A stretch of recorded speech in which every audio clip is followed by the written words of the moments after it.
Επιστρέφουμε μετά το πολύ σύντομο διαφημιστικό διάλειμμα. Είδαμε λοιπόν το τι ακριβώς συμβαίνει με το πετρέλαιο στην περιοχή και τις έρευνες οι οποίες είναι σε εξέλιξη. Και τώρα που μιλάμε είναι τα σκάφη στο Ιόνιο και ερευνούν για το κατά πόσον υπάρχει πετρέλαιο στην περιοχή. Εδώ στο Teletime έχουμε όλες τις απόψεις και φιλοξενούμε για όλα τα ζητήματα.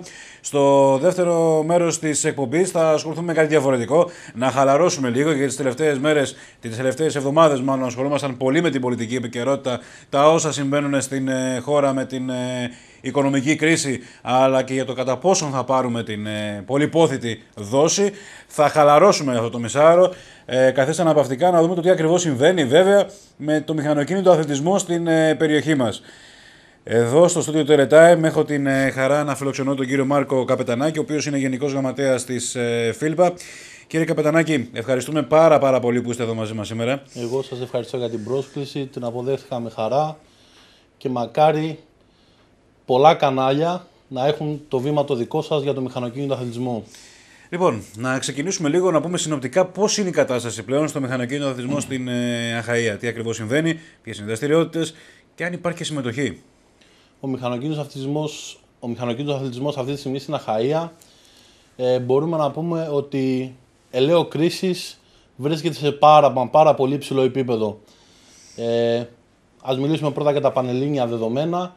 Έχουμε οδηγούς αυτή τη στιγμή που πρωταγωνιστούν σε όλα τα πρωταθλήματα στους διάφορες κατηγορίες αγώνων του μηχανοκίνητου αθλητισμού. Να μην αναφέρουμε ονόματα, να μην ξεχάσουμε κάποιον και τον αδικήσουμε. Υπάρχουν όμως πάρα πολλοί οδηγοί που πρωταγωνιστούν και εντός Ελλάδας και εκτός Ελλάδας. Πολύ δυνατά ονόματα, πολύ δυνατές συμμετοχές, με διακρίσεις στο εξωτερικό που σηκώνουν την ελληνική σημαία ψηλά με τη μηδαμινή βοήθεια του ελληνικού κράτους. Με πρωτοβουλίες ιδιωτικές, με χρήματα από τσέπη τους, για να κάνουν αυτό που αγαπάνε πάρα πολύ. Νομίζω ότι και σε αυτή την περίπτωση το κράτος απουσιάζει. Λάμπει δια της απουσίας του. Δυστυχώς, να το επαναλάβω πολλές φορές το δυστυχώς, το κράτος πάντα απουσιάζει σε τέτοια δρόμενα και ο ελληνικός αθλητισμός, ο ελληνικός μηχανοκίνητος αθλητισμός έχει να δείξει πολλά. Δεν έχουμε μόνο το ποδόσφαιρο και το μπάσκετ. Αυτή τη στιγμή, να μην αναφέρω κάποιον από τους εντελώς ντόπιους, ο Μαργαρίτης συμμετάχει στο TDM με διακρίσεις που σχεδόν πλέον σε κάθε αγώνα ανεβαίνει στο βάθρο και η ελληνική σημαία βρίσκεται εκεί ψηλά. Στην Ελλάδα δεν το ξέρουμε. Στην Ελλάδα δυστυχώς δεν το ξέρουμε. Και είναι και ευθύνη μερικές φορές και η δική μας, να τα λέμε όλα και των μέσων μαζικής ενημέρωσης, όπου δυστυχώς θα ασχοληθούμε με κάτι μόνο όταν είναι κάτι κακό, όχι για τα καλά. Μπορώ να σας πω με βεβαιότητα ότι την τελευταία φορά που ασχολήθηκε ο πανελλήνιος τύπος με μηχανοκίνητο αθλητισμό, αν εξαιρέσουμε το Ράλι Ακρόπολης, ήταν όταν έγινε κάτι κακό. Δεν θα αναφερθώ σε τι, αλλά σας το υπογράφω αυτό. Αν βγάλουμε το Ράλι Ακρόπολης, που είναι ένας αγώνας παγκοσμίου επίπεδου και θέλουμε δεν θέλουμε θα υπάρξει προβολή, ασχολήθηκε με κάτι κακό. Αν δεν κάνω λάθος, και νομίζω δεν κάνω λάθος γιατί έχω διαβάσει και αρκετά δημοσιεύματα, αρκετοί το τελευταίο διάστημα ασχολούνται και με το ΠΙΚ εδώ στην Πάτρα.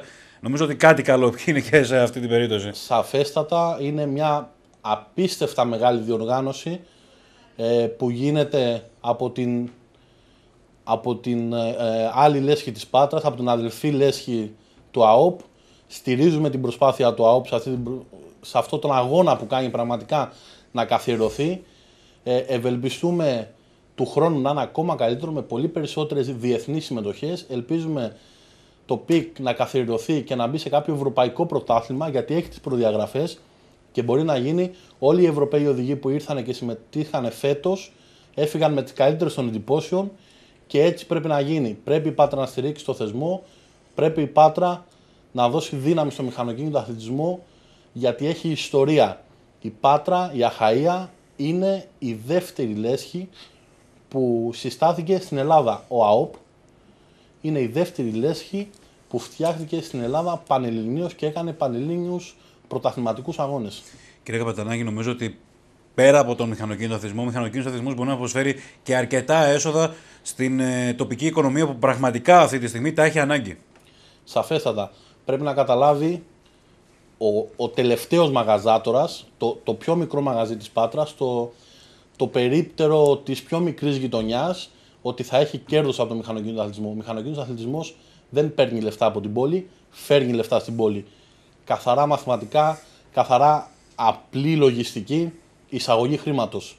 Τίποτα παραπέρα, πρέπει να τον διαδώσουμε και ευελπιστώ ότι με βάση στο πικ, σαν Φίλμπα, δώσαμε 2 χρονιές τον καλύτερο μας σε αυτό και κάναμε μια πανελλήνια έκθεση στο Πάτρας Motor Show.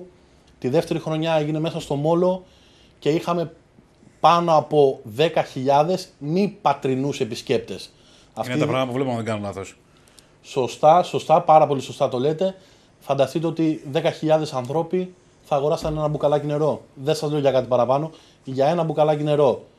Ήρθανε και αφήσανε χρήματα στην πόλη. Μείνανε απόλυτα ικανοποιημένοι. Είχαμε μια άψογη συνεργασία με το Δήμο της Πάτρας και τον Αντιδήμαρχο, τον κύριο Λέγκα. Τον ευχαριστώ μέσα τα βάθη της καρδιάς μου. Ευελπιστώ και είμαι σχεδόν σίγουρος, γιατί ήδη έχουμε πάρει ένα προφορικό OK ότι είμαστε εντάξει και για του χρόνου. Μπορούμε να ανεβάσουμε την πόλη εκεί που της αξίζει. Μακάρι να πω εγώ από την πλευρά μου. Ωστόσο, έχουμε και κάποιους αγώνες που φιλοξενούνται εδώ στην περιοχή μας. Νομίζω ο τελευταίος ήταν την προηγούμενη εβδομάδα στην Αιγύρα. Όπου και εκεί ο κόσμος, να πούμε, έχω και εγώ αρκετούς γνωστούς που έρχονται, παρακολουθεί αυτά τα γεγονότα. Είναι εκεί. Πριν πω για τον αγώνα αυτόν, θα σας πω ένα φωτεινότατο παράδειγμα. Γιατί ο κόσμος έχει σαν κριτήριο και σαν κυρίαρχο άθλημα το ποδόσφαιρο, που είναι χωρίς δεύτερη συζήτηση. Θυμηθείτε πότε γέμισε ασφικτικά για πρώτη φορά το ΟΑΚΑ. Δεν γέμισε ούτε στο τελικό του Champions League που έγινε, αν και δεν τα πηγαίνω καλά με το ποδόσφαιρο, να θυμάμαι καλά, χρόνια, το 9, το 8, είχε γίνει κάποιος τελικός του Champions League, δεν θυμάμαι ακριβώς. Νομίζω το 9. Μπορεί να κάνω και... σε ένα το είναι το 9. Μπορεί να κάνω και λάθος, δεν είμαι πολύ φαν του αθλήματος, αγαπώ περισσότερο το μπάσκετ. Ταιριάζουμε σε αυτό. Καλό είναι αυτό. Την πρώτη φορά που έγινε ράλι Ακρόπολης με τη Super Special Stage μέσα στο ΟΑΚΑ, κοπήκανε 82.000 εισιτήρια. Ο κόσμος ήταν ο ένας πάνω στον άλλον. Ο Έλληνας... Νομίζω ότι στους Ολυμπιακούς αγώνες δεν κοπήκαν τόσα πολλά εισιτήρια στο Ολυμπιακό στάδιο. Σαφέστατα. Ο Έλληνας αγαπάει το μηχανοκίνητο αθλητισμό και στηρίζει το μηχανοκίνητο αθλητισμό. Και όταν ο μηχανοκίνητος αθλητισμός είναι με αρχές, με τάξη και με ευπρέπεια, έχει να δώσει ενδιαφέρον, έχει να δώσει θέαμα.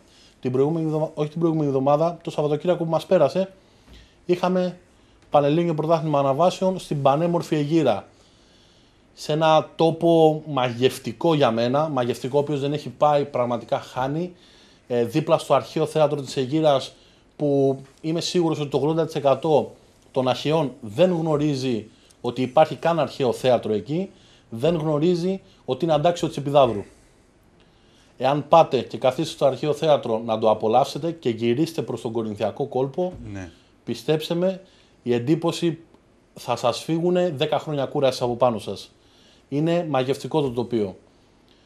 Με 52 συμμετοχές, 46 κινήσεις, πολύ δυνατός αγώνας, πολλές μάχες, κρίθηκε το πρωτάθλημα, μένει ένας ακόμα αγώνας αρχές του επόμενου μήνα στη Ριτσόνα, κριθήκανε πολλές κατηγορίες στην Αιγύρα.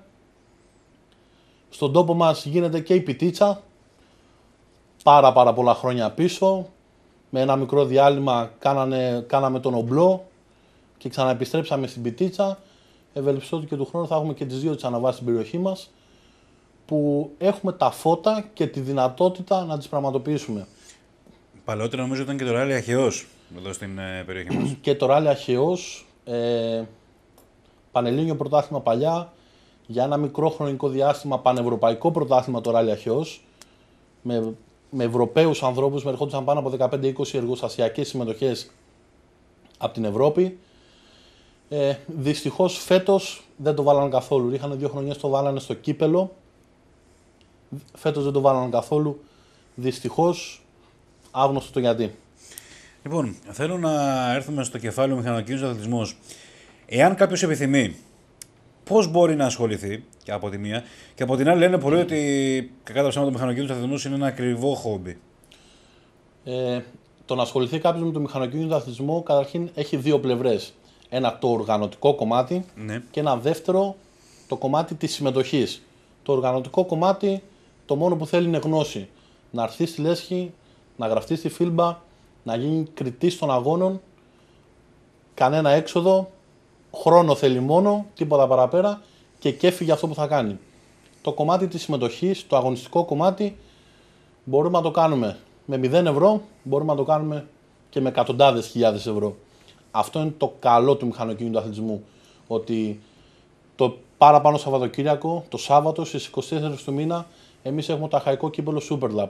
Εκεί μπορεί να έρθει να συμμετάσχει ο οποιοσδήποτε πατρινός θέλει με το πολιτικό του το αυτοκίνητο. Ναι.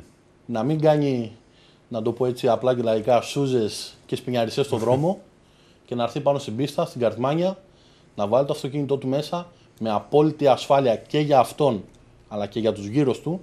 Γιατί στον δρόμο μην ξεχνάμε ότι απέναντι είναι και ο οικογενειάρχης με το παιδί του μέσα. Βέβαια. Και δεν θα πρέπει να κάνουμε κουταμάρες, για να μην το πω κάπως διαφορετικά. Να έρθει στην πίστα, να βάλει το αυτοκίνητό του, να το βάλει φωτιά εντός εισαγωγικών και να πάει σπίτι του κύριος. Και σε αντιπαράθεση τη λέξη κύριος, για τις κυρίες η συμμετοχή δωρεάν. Μάλιστα, σημαντικό. Έχουμε ήδη 3 κυρίες που τρέχουν, ειδικό κύπελο έπαθλο για τις κυρίες, καλοδεχούμενες, να έρθουν να μπουν στην πίστα, να δουν και τις δικές τους δυνατότητες και το αυτοκινήτου τους. Τώρα, για να πάμε σε ένα επίπεδο πρωταθληματικό, πάμε σε άλλα μέτρα, σε άλλα σταθμά, υπάρχουν προδιαγραφές, υπάρχουν κανονισμοί, πρέπει να υπάρχουν κανονισμοί ασφαλείας μέσα στο αυτοκίνητο, αυτά στοιχίζουν. Μπορούμε όμως να ξεκινήσουμε με ένα πάρα πολύ μικρό κόστος, δηλαδή με ένα αυτοκίνητο για κάποιον που απλά θέλει να συμμετέχει με 5, 6 και 7.000 ευρώ, μπορεί να βρει κάτι αξιοπρεπέστατο. Μάλιστα. Πάντως, εδώ στην περιοχή μας, κύριε Καπετανάκη, η συζήτηση περιστρέφεται γύρω από το αυτοκινητοδρόμιο. Είναι ένα θέμα το οποίο είναι ιδιαίτερα σοβαρό.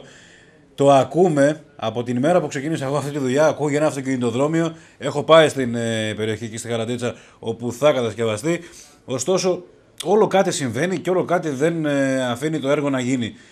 Πέρα από τους πολιτικούς, νομίζω ότι δεν φταίνε μόνο οι πολιτικοί για το γεγονός ότι το έργο αυτό δεν έχει γίνει μέχρι και σήμερα. Όπου βλέπουμε και πλάνα από την περιοχή, είναι πρόσφατα τα πλάνα αυτά. Να σας πω ακριβώς το πώς έχει. Μου είπατε ότι όσο θυμάστε τον εαυτό σας, ακούτε για το αυτοκινητοδρόμιο. Ναι. Εγώ το ακούω από την πρώτη μέρα που γεννήθηκα. Καλώς ή κακώς η οικογένειά μου μπλέκεται στο μηχανοκίνητο αθλητισμό από το 1960 με έμφαση και αγάπη πολύ. Ο έτερος και θείος μου Μάρκος Καπετανάκης ήταν αυτός που έβαλε το πρώτο λιθαράκι στην ιδέα του αυτοκινητοδρομίου. Δυστυχώς δεν φταίνε μόνο οι πολιτικοί που δεν γίνεται το αυτοκινητοδρόμιο. Τώρα ποιος θέλει θα μου πείτε. Δεν το ξέρω. Εγώ το μόνο που ξέρω είναι ότι η Πάτρα έχει ανάγκη το αυτοκινητοδρόμιο. Η Πάτρα πρέπει να στηρίξει το αυτοκινητοδρόμιο μέχρι την τελευταία ρανίδα αίματος. Δεν υπάρχει για μένα προσωπικά, και συγγνώμη που θα το πω έτσι απλά, σωτηρία για την Πάτρα πέραν του να ξαναέρθει στα επίπεδα τα σωστά το καρναβάλι και το αυτοκινητοδρόμιο. Γιατί από το λιμάνι, ό,τι και να γίνει, το είδαμε, δεν υπάρχει μέλλον. Έργα αναπτυξιακά στην πόλη δεν έχουν ούτε καν μελετηθεί, ούτε καν συζητηθεί. Υπάρχει το καρναβάλι, ό,τι έχει μείνει από το λιμάνι και το αυτοκινητοδρόμιο της Πάτρας. Ένα έργο που δόξα τω Θεώ έχει ενταχθεί στον αναπτυξιακό, αυτό είναι το θετικό. Και τώρα προσευχόμαστε όλοι κάθε βράδυ πότε θα συσταθεί η Επιτροπή της Βουλής, της Άγιας αυτής Βουλής, για απλά να εγκρίνει το αυτοκινητοδρόμιο μαζί με άλλα 6 αναπτυξιακά έργα τέτοιου μεγέθους. Όχι στην Αχαΐα, ανά την Ελλάδα. Το αυτοκινητοδρόμιο δεν ζητάει σεντ από την Ελλάδα, είναι όλα μετοχικό κεφάλαιο, είναι όλα ιδιωτική επένδυση και ΕΣΠΑ. Κάνετε καλά που το λέτε αυτό, διότι προφανώς και εσείς θα έχετε παρακολουθήσει τα όσα συμβαίνουν το τελευταίο χρονικό διάστημα, ότι ξαφνικά όλοι οι Υπουργοί Οικονομίας και Οικονομικών της Ευρωπαϊκής Ένωσης επιτίθονται στον κύριο Στουρνάρα ότι λέει έχετε κρίση και πάντα φτιάξει αυτοκινητοδρόμιο. Εάν δεν κάνουμε αναπτυξιακά έργα, πώς θα βγούμε από την κρίση. Είναι πολύ απλό και πολύ ξεκάθαρο αυτό που λέω. Δυστυχώς, όλοι αυτοί οι καρυκλοκένταυροι που μας κυβερνάνε πρέπει να έχουν ξεχάσει την απλή αριθμητική, το κομπιουτεράκι, γιατί έχουν μπλέξει με τους μηγαδικούς και τους αλγόριθμους και έχουν κάνει τα μαθηματικά σαν τα κέρατά τους. Απλά μαθηματικά, για να βγω από την κρίση, πρέπει να κάνω ένα βήμα μπροστά. Εάν δεν με αφήσει να κάνω βήμα μπροστά, δεν βγαίνω από την κρίση. Για να βγω από τη λούμπα, πρέπει να κάνω βηματάκι. Εάν εσύ με πατάς και με πατάς και με πατάς, στη λούμπα θα μείνω μια ζωή.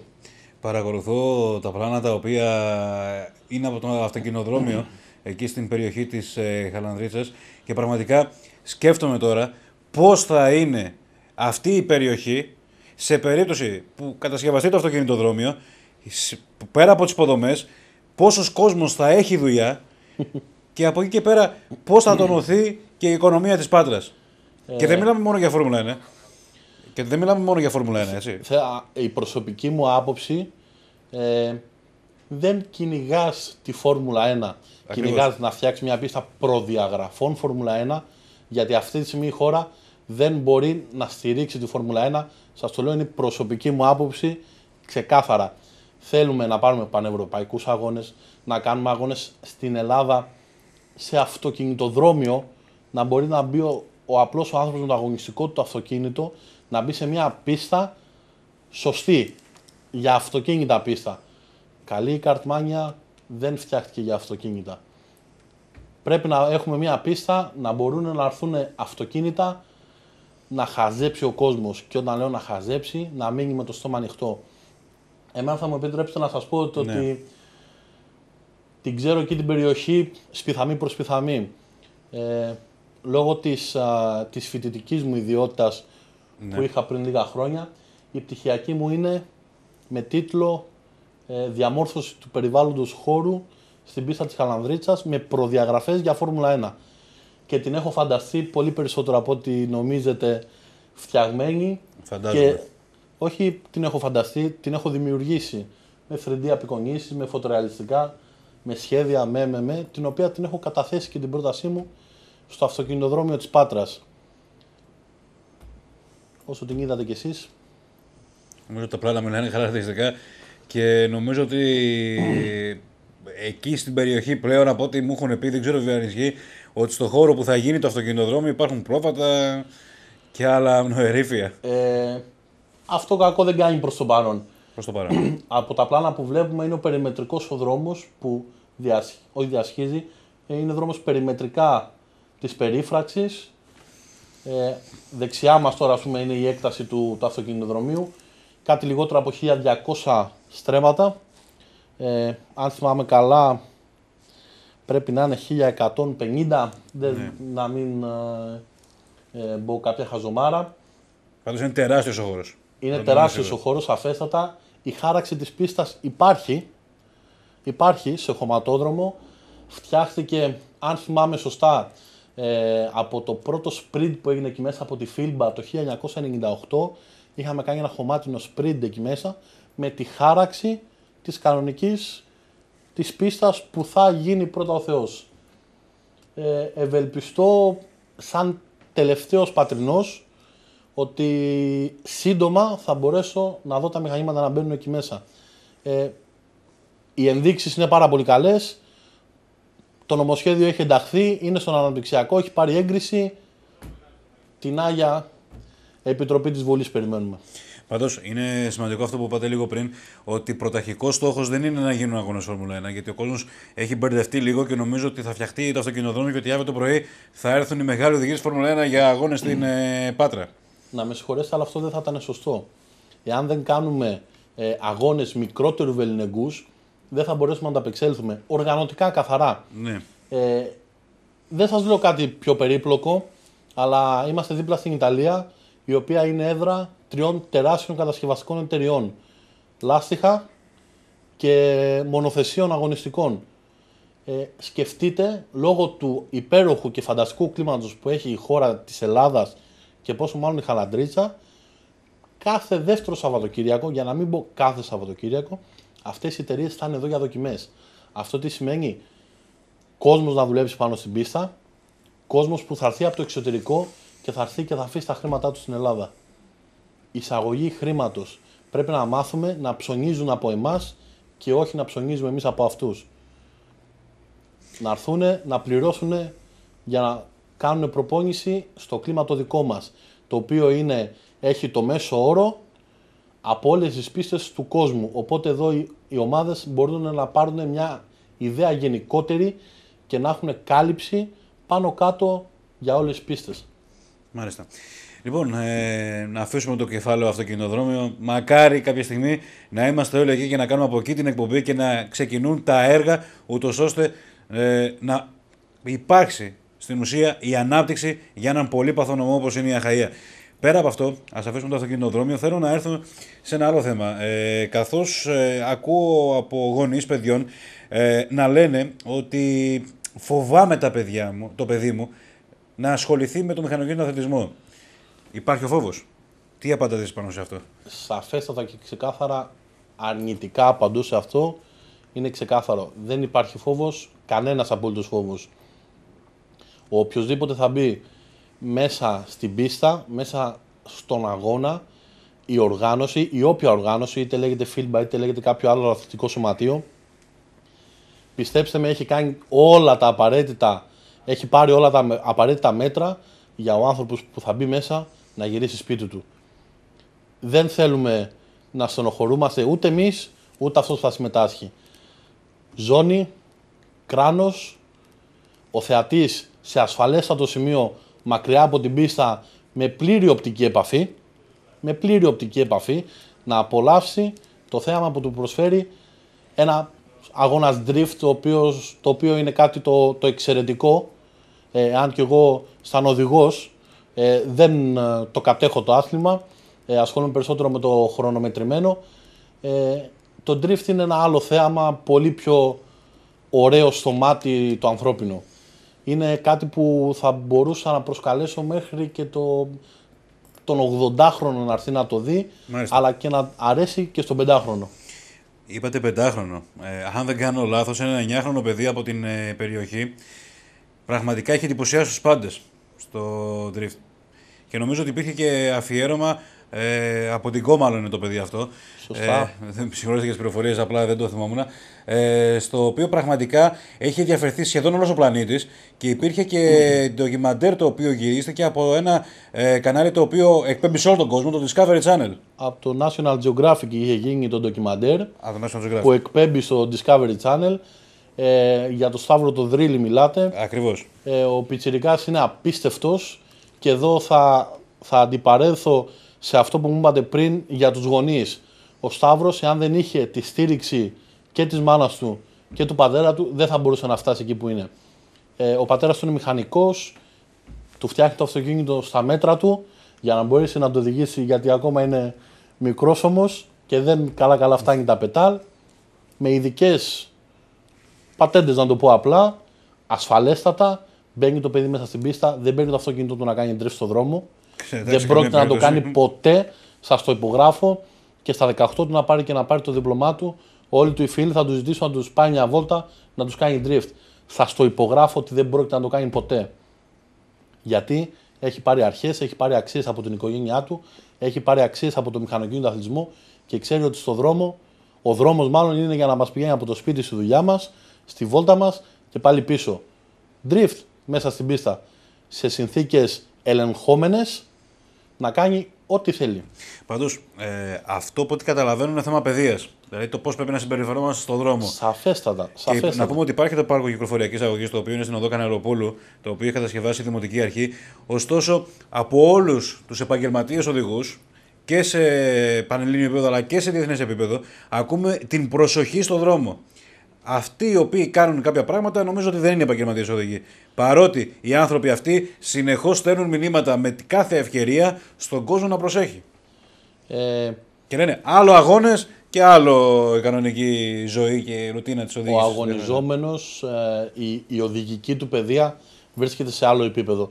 Και αυτό προσπαθούμε και εμείς μέσα από σεμινάρια, μέσα από μαθήματα ασφαλούς οδήγησης, μέσα από 1002 κοινωνικές εκδηλώσεις, να προσπαθήσουμε να το μεταφέρουμε. Είναι πάρα πολύ βασικό ο άνθρωπος που θα μπει στο αυτοκίνητό του πριν κλείσει την πόρτα, το τονίζω, να φορέσει ζώνη ασφαλείας του. Είναι μια κίνηση τόσο απλή που πρέπει να μας γίνει καθημερινότητα. Πάω στο περίπτερο, πάω μέχρι το σούπερ μάρκετ. Όχι. Δεν το έκανες εσύ, πέρασε ο άλλος στο stop. Θα έχουμε δυσάρεστα συνέβη. Και στενοχώρησε την οικογένειά σου. Πάντως, κύριε Καπατανάκη, μια που κουβεντιάζουμε τα τροχαία ατυχήματα, γνωρίζουμε τα σεμινάρια τα οποία, όπως είπατε και εσείς, γίνονται. Ο κύριος Ιαβέρης, νομίζω, έχει γυρίσει όλη την Ελλάδα. Πραγματικά την έχει οργώσει, όχι την έχει γυρίσει. Την έχει οργώσει και τον τιμάει τον άνθρωπο και του αξίζουν πολλά συγχαρητήρια. Ακριβώς. Απλά ακούμε πολλές φορές μια δικαιολογία ότι φταίει ο δρόμος, φταίει το ένα, φταίει το άλλο. Γνωρίζουμε ότι έχουμε κακούς δρόμους στην Ελλάδα. Ότι δεν έχουμε μάλλον δρόμους. Έτσι, γιατί όλοι αυτοί οι δρόμοι είναι καρόδρομοι. Θα σας το πω με αγωνιστική ορολογία. Ο οδηγός αγώνων ξέρει ότι θα πάει να οδηγήσει σε ένα συγκεκριμένο δρόμο. Προσαρμόζεται. Να προσαρμοστεί και ο Έλληνας οδηγός. Το ξέρει ότι η μικρότερη λακκούβα στην Πάτρα είναι 1,5 μέτρο μέσα. Έχετε δίκιο. Το ξέρουμε. Άρα τι κάνουμε? Δεν πηγαίνουμε στην Οθόνος Αμαλίας με 150 χιλιόμετρα. Δεν έχει κανένα νόημα. Δεν θα φτάσουμε σπίτι μας. Δεν θα φτάσουμε στον προορισμό μας. Δεν έχει κανένα απολύτως νόημα. Δεν θα κερδίσει κανένας από αυτό το πράγμα. Το ελάχιστο που θα κερδίσουμε είναι μια κλίση από την τροχέα κανένα χιλιάρικο, Ναι. που δεν υπάρχει πλέον για να το πληρώσεις.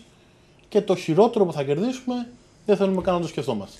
Λοιπόν, απλά επειδή πάμε προς το τέλος της συζήτησής μας, θέλω να μου πείτε ποιοι είναι οι στόχοι της Feedback για το επόμενο χρονικό διάστημα και τις επόμενες δραστηριότητες που αναμένετε να έχουμε στην περιοχή μας και τις οποίες θα στηρίξετε κι εσείς. Το κακό εντός εισαγωγικών είναι ότι βρισκόμαστε προς το τέλος της μηχανοκίνητης χρονιάς. Εμείς σαν Feedback και σαν Πάτρα γενικότερα, δεν νομίζω ότι κάνω λάθος, δεν υπάρχει άλλη εκδήλωση πέραν του τελευταίου αγώνα που είναι στις 24 του μήνα στην πίστα της Καρτμάνια, το επόμενο αχαϊκό κύπελλο Superlap. Πρώτα ο Θεός, ξαναξεκινάμε από Μάρτιο, ευελπιστούμε με ράλι αχαιός πάλι στο πρωτάθλημα από την πλευρά της του αδερφού αθλητικού σωματείου του ΑΟΠ, με ράλι αχαιός, με ανάβαση πιτίτσας, με πικ, και εμείς συνεχίζουμε δυνατά με αχαϊκό κύπελλο Drift, αχαϊκό κύπελλο Superlap, ανάβαση Αιγύρας και ακόμα πιο δυνατά με το Patras Motor Show που θα το στηρίξουμε όσο πάει να το καθιερώσουμε. Γιατί έχουμε και το θετικό ότι πλέον η εταιρεία που έκανε τις πανελλήνιες εκθέσεις στην Αθήνα, τον ψάχνουμε τον κύριο που λέμε, και δεν γίνονται πανελλήνιες εκθέσεις πλέον, και νομίζω ότι θα υπάρχει ενδιαφέρον στην πόλη να τραβήξουμε κόσμο, να τραβήξουμε το ενδιαφέρον της υπόλοιπης Ελλάδας. Πρέπει να το κάνει η Πάτρα και δεν πρέπει να μας ακούνε μόνο για κακό ή όταν θα γεμίσει ο τόπος από σκουπίδια. Κύριε Καπατανάκη, τη στήριξη, γιατί είναι πολλές οι δραστηριότητες τις οποίες είπατε, από τους τοπικούς φορείς, δήμους, περιφέρεια, την έχετε? Την έμπρακτη στήριξη. Θα σας μιλήσω ξεκάθαρα. Από το Δήμο της Πάτρας είχαμε πολύ βοήθεια για την έκθεση. Η περιφέρεια, στην ανάβαση αρχαίας Αιγύρας, μπορώ να σας πω ότι μας βοήθησε όσο δεν μπορούσαμε να φανταστούμε. Ο κύριος Κατσικόπουλος, ο κύριος Κατσιφάρας, μαζί με τον κύριο Αλεξόπουλο, ό,τι και να ζητήσαμε, μέσα στα μέτρα του λογικού, δεν πήγαμε να ζητήσουμε λαγούς με πετραχίλια, ένα μηχάνημα να μας κάνει κάποιες διαπλατήσεις σε κάτι χωράφια, απλά πράγματα εντελώς, για να φέρουμε κόσμο στην περιοχή. Μας βοηθήσαν οι άνθρωποι και τους ευχαριστούμε πάρα πολύ. Στο PMS, ξανατονίζω, ο κύριος Χρήστος Λέγκας ήταν ο άνθρωπος καταρχήν που έδωσε την ιδέα να γίνει η έκθεση στο Μόλο, με το γνωστό θέμα και με το παραθαλάσσιο μέτωπο που δεν είναι επί της παρούσης. Και ούτε έχω τη γνώση να πω την αλήθεια για να αναφερθώ. Δεν μπορώ να πω ότι έχουμε κάποιο παράπονο προς το παρόν. Βλέπουμε. Μάλιστα. Στο φέτος, συγγνώμη που θα σας διακόψω, στην ανάβαση αρχαίας Αιγύρας από το Δήμο του Αιγείου δεν είχαμε την απαραίτητη βοήθεια. Μάλιστα. Και θα το ξαναλέω, δεν πήγαμε να ζητήσουμε λαγούς με πετραχίλια. Ζητάμε τα απολύτως απαραίτητα. Είμαστε γνώστες στο τι γίνεται, σε τι εποχή ζούμε. Εμείς πάμε να κάνουμε το κέφι μας εκεί, πάμε να κάνουμε το κέφι μας όμως πρώτα απ' όλα με ασφάλεια και μετά όλα τα υπόλοιπα. Λοιπόν, θέλω να ανανεώσουμε το ραντεβού μας για το επόμενο χρονικό διάστημα. Με εσάς εδώ, αλλά και με κάποιον οδηγό από την περιοχή, ο οποίος διακρίνεται και στην Ελλάδα και στο εξωτερικό. Θα ήταν χαρά μας να σας φιλοξενήσουμε και πάλι. Κανένα απολύτως πρόβλημα. Βήμα να έχουμε να λέμε ό,τι θέλετε για το μηχανοκίνητο αθλητισμό. Υπάρχει πολλή αγάπη, υπάρχει γνώση. Εγώ είμαι μόλις 29 χρονών, γεννήθηκα 31 Μαρτίου του 83, τέλος Ιουνίου του 83 πήγα στο πρώτο μου Ακρόπολης. Η μητέρα μου έκανε flying, ο πατέρας μου έκανε stop, εγώ ήμουν μέσα στο καλάθι. Τη χρονιά που κέρδισε το παγκόσμιο πρωτάθλημα η Μισελ Μουτών με το Audi το Quattro. Καλά να είμαστε, το αγαπάμε και σαφέστατα δεν πρόκειται να σας πούμε ποτέ όχι να μας φιλοξενήσετε. Χαρά μας και σας ευχαριστούμε πάρα πολύ. Και εγώ ευχαριστώ. Αυτά λοιπόν κυρίες και κύριοι, αλλάξαμε λίγο θέμα και κλίμα στην εκπομπή. Κάποια πράγματα είναι καλό να ακούγονται και να υπάρχει ούτως ώστε το βήμα προκειμένου κάποιοι άνθρωποι να παρουσιάζουν τις δραστηριότητές τους, να παρουσιάζουν τα όσα συμβαίνουν στην κοινωνία μας και τα οποία πολλές φορές δεν έχουν το βήμα το οποίο πρέπει να έχουν, γιατί υπάρχουν και άλλα θέματα τα οποία καλύπτουν τον τηλεοπτικό χρόνο σε ένα δελτίο ειδήσεων ή σε μια τηλεοπτική εκπομπή. Κάπου εδώ φτάσαμε στο τέλος για απόψε. Ανανεώνουμε το ραντεβού μας για αύριο στις 10 η ώρα το βράδυ, όπου εκεί θα συζητήσουμε πλέον άλλα θέματα και πιστέψτε με, είναι ένα πολύ σοβαρό θέμα το οποίο απασχολεί όλους μας, το οποίο θα αγγίξουμε αύριο το βράδυ στις 10. Να είστε όλοι καλά.